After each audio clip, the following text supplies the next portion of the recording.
একটি কাগজের নৌকা কি পারে জীবনের কঠিন বাস্তবতাকে হার মানাতে?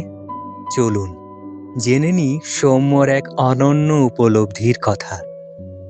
বৃষ্টির ঝাপটা জানালার কাছে আছড়ে পড়ছে, আকাশের মুখ ভার, ঠিক যেন কিশোরীর অভিমান। রাস্তার ধারে জমে থাকা স্বচ্ছ জলের ছোট ছোট ডোবাগুলো এখন যেন একটা ছোট মহাসাগর। সৌম্য একটা পুরনো খাতা থেকে পাতা ছিঁড়ে নিল, যত্ন করে ভাঁজ করছে সে। কোনাগুলো মিলিয়ে আঙুলের ডগা দিয়ে চেপে চেপে তৈরি করছে একটা কাগজের নৌকা। এটা শুধু কাগজের নয়, এটা যেন ওর শৈশবের সেই হারানো বিশ্বাস, যা সময়ে ধুলোয় চাপা পড়ে গিয়েছিল। নৌকাটা নিয়ে ও বাইরে এলো।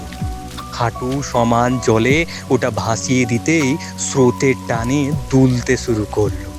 সৌম্য দেখল একটা ছোট্ট ঢেউ আসতেই নৌকাটা টালমাটাল হয়ে গেল, কিন্তু ডুবলো না। ও বিড়বিড় করে বলল, তুমিও কি আমার মতো জেদি? পাশে দাঁড়িয়ে থাকা ছোট্ট ভাগ্নিটা খুশিতে হাততালি দিয়ে উঠল। সে ভাবছে এটা নিছক একটা খেলা, কিন্তু সৌম্য জানে এই কাগজের নৌকাটা ওর জীবনের এক গভীর সত্যের প্রতিচ্ছবি, জীবনের ধ্রুবতারা। আমরা যখন বড় হই, আমাদের স্বপ্নগুলো অনেক সময় এই কাগজের নৌকার মতোই টুনকো মনে হয়। চারপাশে রূঢ় বাস্তবতার ঢেউ যখন আছড়ে পড়ে, আমরা ভয় পাই, এই বুঝি সব শেষ হয়ে গেল। কিন্তু তুমি কি জানো, নৌকার শক্তি তার উপাদানে নয়, তার ভারসাম্যে থাকে। একটি কাগজের নৌকা যেমন ভিজে ভারী হয়ে যাওয়ার আগে পর্যন্ত স্রোতের বিপরীতে লড়ার সাহস দেখায়, জীবনটাও ঠিক তেমনই। পরিস্থিতি তোমাকে ডুবিয়ে দেওয়ার চেষ্টা করবেই, কিন্তু যতক্ষণ তোমার ভেতরে বিশ্বাসের জোর থাকবে, ততক্ষণ তুমি ভাসবে।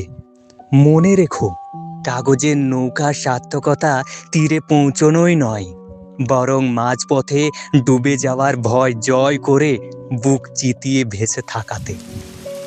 সৌম্য দেখল নৌকাটা অনেকটা দূরে চলে গেছে। একটা বড় পাথরের ধাক্কায় ওটা একটু থমকে দাঁড়ালো। তারপর জল উপছে আবার এড়িয়ে চলল। সৌম্য হাসল। ও বুঝতে পারল হার মেনে নেওয়াটা খুব সহজ, কিন্তু ভেজা শরীর নিয়েও শেষ মুহূর্ত পর্যন্ত লড়াই চালিয়ে যাওয়াটাই আসল বীরত্ব। তুমি হয়তো আজ ক্লান্ত, হয়তো তোমার স্বপ্নগুলো কাগজের মতোই নড়বড়ে মনে হচ্ছে, কিন্তু একবার আকাশ পানে তাকাও।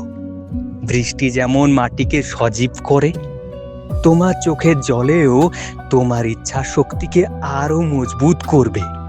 তুমি শুধু হাল ছেড়ো না। আমাদের জীবনটাও একটা কাগজের নৌকা। ঢেউ আসবে, ঝড় আসবে, কিন্তু বিশ্বাসটুকু নিয়ে ভাসতে জানলে একদিন ঠিক শান্ত জলের দেখা মিলবে। নিজের উপর ভরসা রেখো, কারণ শেষ বলে আসলে কিচ্ছু নেই।